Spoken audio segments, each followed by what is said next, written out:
What's up mga kanoo? Isang magandang araw. Pasensya na nga po pala sa boses ko kasi alam kong ramdam na ramdam pa rin ngayon na may sakit pa ako. Ito na nga pala yung besperas na araw na magbubukas na tayo bukas. Kaya kailangan natin gawing hapit na hapit ang trabaho ngayon. So eto na nga dahil tapos na ang tag-ulan or sana hindi na umulan ng matagal ay natuyo na yung labas kaya pwede na natin pinturahan. Mabuti na lamang at may natira pang mga pintura. Ito na nga rin yung oras na naghahakot na ng graba para ating labanan yung baha at yung putik dito sa amin. Syempre para naman hindi nakakahiya yung lugar namin sa mga dadayo at pupunta dito. Kaya tara kaibigan, samahan nyo kami. Sobrang nakakataba pa rin talaga ng puso ng maraming nanunood at sumusuporta sa atin mga kanoo.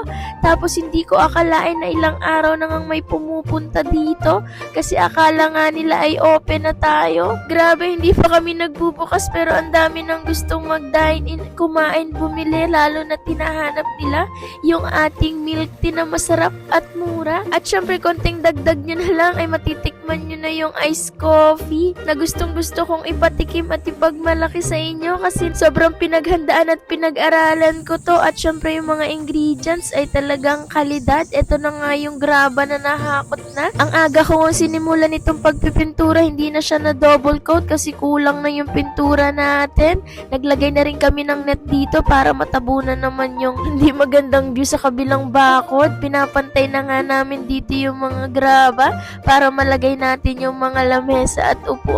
Medyo minamadali na nga natin ito kasi meron pa tayong meeting sa school mamayang tanghali.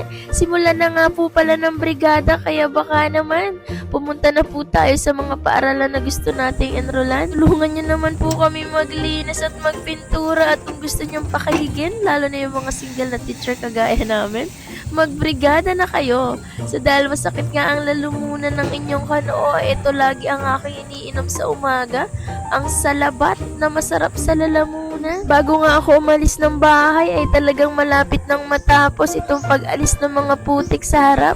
Lilinisan pa yan ng tubig para mas maging makinis at malinis. Napakaganda at aliwalas na nga dito. Pwede kayong bumili ng milk tea, iced coffee at kung anong pang drinks na meron tayo bukas. Baka dagsahin tayo. Nakakatuwa naman. Mapapa-thank you Lord ka na lang talaga. At syempre, hindi natin nahayaang magsisi sila sa kanilang binili kasi talagang masarap at babalik-balikan. Yan ang gawang Sip Station. Quality and affordable. Ilang araw na nga maputik itong sasakyan at atin pong kinakarwash dito sa Vendo sa may tabing kalsada lang namin. Sa halagang 10 pesos lamang ay napunasan ko't nawisik-wisik yan. Hindi ko na nga siya nasabunan kasi dali-dali na nga tayo. At pagbalik ko nga dito sa bahay ay ganito na siya kalinis. Konting araw pa at tutuyo na din yan. Syempre napakabilis ng transition. Nakapagligo na tayo. At eto na yung pinakang meeting po namin sa paghahanda sa taon ng 2025-2026, napakabilis ng panahon. At pag uwi ko nga, matapos mamili, ay ganito na kaganda yung gabi. 90% na handa na po kami at ready na sa inyong pagpunta. Welcome po kayong lahat. Salamat sa lahat ng nag-share.